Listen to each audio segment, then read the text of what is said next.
অন্তর্বর্তী সরকারকে বিভ্রান্ত করতে বিভিন্ন রাজনৈতিক দল নানামুখী বক্তব্য দিচ্ছে অভিযোগ করে সুষ্ঠু নির্বাচনের স্বার্থে বর্তমান সরকারকে সহযোগিতার জন্য সকল দলের প্রতি আহ্বান জানিয়েছেন বিএনপির স্থায়ী কমিটির সদস্য মির্জা আব্বাস। আর জাতীয় ও স্থানীয় সরকার নির্বাচন বিতর্কে রাজনীতিকরণের প্রশ্ন আসে বলে মন্তব্য করেছেন বিএনপির সিনিয়র যুগ্ম মহাসচিব রুহুল কবির রিজভী। পৃথক অনুষ্ঠানে তারা এসব কথা বলেন। আবির আহমেদের রিপোর্ট। রাজধানীর নয়াপল্টনে বিএনপির কেন্দ্রীয় কার্যালয়ে সদস্য নবায়ন কর্মসূচির আয়োজন করে ঢাকা মহানগর দক্ষিণ বিএনপি। এ কর্মসূচির উদ্বোধনীতে রমজানকে সামনে রেখে নিত্যপণ্যের দাম বেড়েই চলছে জানিয়ে মির্জা আব্বাস বলেন, সরকারের পরিবর্তন হয়েছে কিন্তু সিন্ডিকেটের পরিবর্তন হয়নি। বলেন, শুধুমাত্র একটি বিশেষ রাজনৈতিক দলের সাথে সখ্যতার কারণে এসব ডেভিলদের ধরছে না অন্তর্বর্তীকালীন সরকার।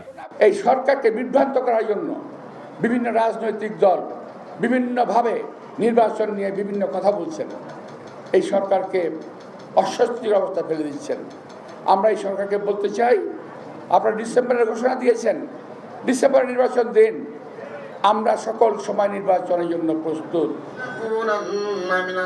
এদিকে নয়াপল্টনে শবে বরাত উপলক্ষে মিলাদ ও দোয়া মাহফিলে বিএনপির সিনিয়র যুগ্ম মহাসচিব রুহুল কবির রিজভী বলেন, জাতিসংঘ মানবাধিকারের যে রিপোর্ট দিয়েছে তা শেখ হাসিনার জুলুমের ক্ষুদ্র চিত্র মাত্র।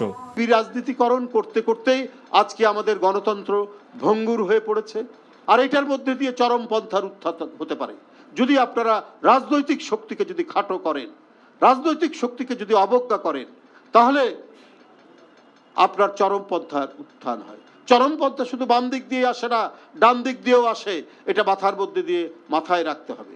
গণতন্ত্র যেন বারবার হোঁচট না খায়, সেজন্য প্রয়োজনীয় সংস্কার শেষে দ্রুত নির্বাচন দিতে আহ্বানও জানান রিজভী। আবির আহমেদ, এনটিভি নিউজ, ঢাকা।